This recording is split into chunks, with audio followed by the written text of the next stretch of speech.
नहीं तो फिर सर वो 70 की 70 पे बोलना चाहिए, आपके सबका काम होगा। ये तो आम आदमी पार्टी थी ना, कब से खास आदमी हो गई। आम आदमी में तो हर आदमी विधायक था, हर आदमी मैंने कहा कि 70 की 70 पे ये बात होनी चाहिए। सिर्फ मनीष सिसोदिया और अपने लिए पूरी प्राणपण से लगे हुए हैं। इसी से पता चलता है कि आम आदमी पार्टी की असली स्थिति क्या है। और समीर जी थोड़ा मतलब आप ऐसे भी नहीं कीजिए, अरे वहां भी ना बोले, वो हारने की स्थिति इतना खराब ना आ रहे ना भाई, क्यों बोलता है आदमी।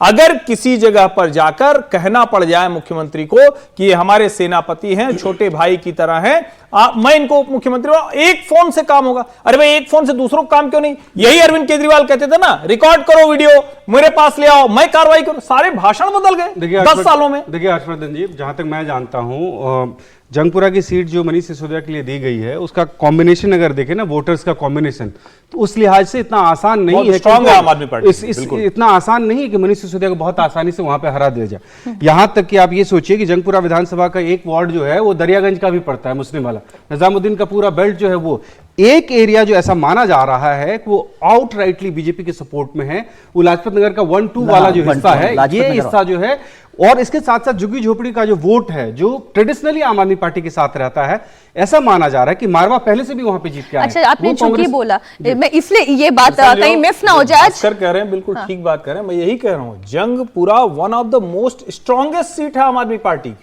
अगर वहां अरविंद को ये कहना पड़ रहा है कि आपका फोन सीधे उप मुख्यमंत्री का फोन होगा, तो आप हालत समझिए। नहीं, मैं ये झुग्गी वाली बात इसमें और इंक्लूड कर देती हूँ, जो आज प्रधानमंत्री मोदी ने भास्कर ये कहा कि कोई झुग्गी नहीं तोड़ी जाएगी। ये एक एश्योरेंस था ना कि वो बताना चाह रहे हैं कि हम आपके साथ हैं। नहीं, देखिए हुआ क्या कि जैसे ही चुनाव का आगाज हुआ, प्रधानमंत्री आगाज होने से पहले, चुनाव की घोषणा से पहले प्रधानमंत्री का कार्यक्रम हुआ और उसमें झुग्गी के बदले मकान का सर्टिफिकेट दिया, उन्होंने मकान दिया लोगों को।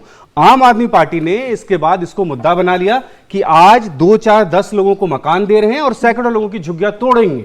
बजाबते उन्होंने लिस्ट निकाली कि इन झुग्गियों को तोड़ा गया था और इन सबको तोड़ा जा सकता है। झुग्गी का जितना बड़ा वोट बैंक है, वो आम आदमी पार्टी ये मान के चलती कि उनके पक्ष में है, और वो अगर खिसक गया, घर के लालच में अगर वो खिसक गया, तो बहुत बड़ा नुकसान हो जाएगा।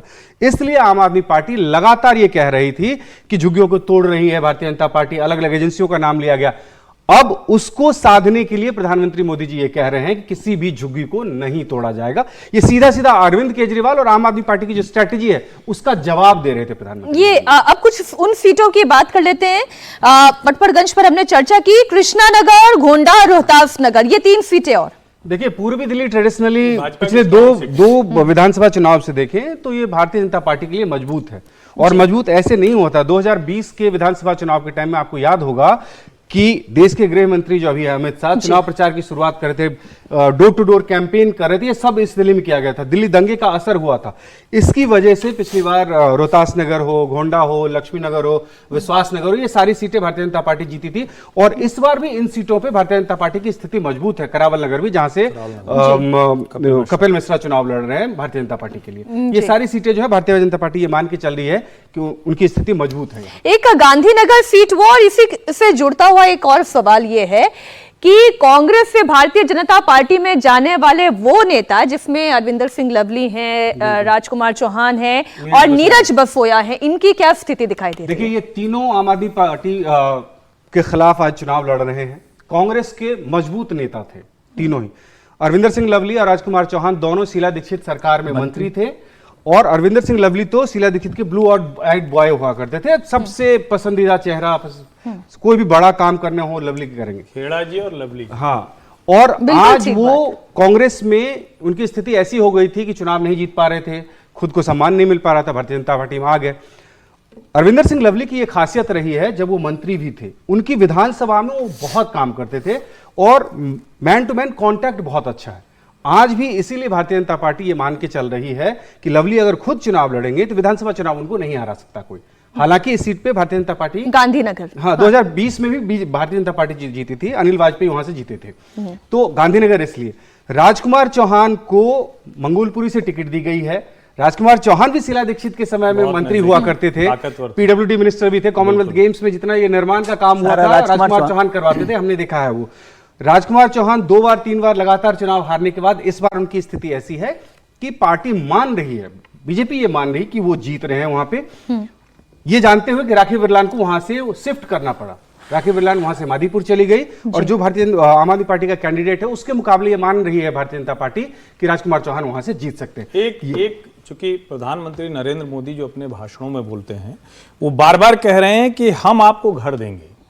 अरविंद केजरीवाल भी ये दावा करते हैं। अरविंद केजरीवाल ने कैंपेन चलाई कि भाई झुग्गी तोड़ देगी। पिछले 10 वर्षों में एक भी झुग्गी दिल्ली में तोड़ी नहीं गई, ये फैक्ट है, एक भी नहीं तोड़ी गई। और जो घर दिया गया है 1675 अभी दिया था जो पीएम ने चाबी सौंपी, उसके पहले कुल मिलाकर करीब 4000 फ्लैट दिए। लेकिन कमाल की बात यह कि जो दिल्ली की सरकार है यानी अरविंद केजरीवाल जी की सरकार, वो किसी को फ्लैट आज तक नहीं दे पाई। यानी जो उनके जिम्मे था, जैसे वो इसको कहते ना, जब वो कहते कि अच्छा चलो हम ही 1000-2000 घर दे रहे हैं, तब प्रधानमंत्री की बात के आगे वो कुछ रख पाते। प्रधानमंत्री जब कहते हैं तो वो उनके पास क्योंकि सेंट्रल की भी पावर है। हर्षवर्धन जी, ये दोनों पॉलिटिकल पार्टी के कहने के लिए ग्राउंड पे एक सच्चाई है। लोकसभा चुनाव से पहले 2019 में कालका जी में दिया गया था झुग्गियों के बदले मकान। मैं गया था वहां पे जी। एक झुग्गी में अगर 7 से 8 लोग उनकी फैमिली रहती है, उनको 2 रूम का मकान दिया जा रहा है। झुग्गी में वो लोग रह लेते हैं, 2-3 अलग अलग बना लेते हैं छोटे छोटे खोपचे, वहां पे वो फैमिली रह जाती है। लेकिन उनके पास वही एक घर जो होता है उसको घर देने के बाद भी आप संतुष्ट नहीं कर पाते। ये भारतीय जनता पार्टी की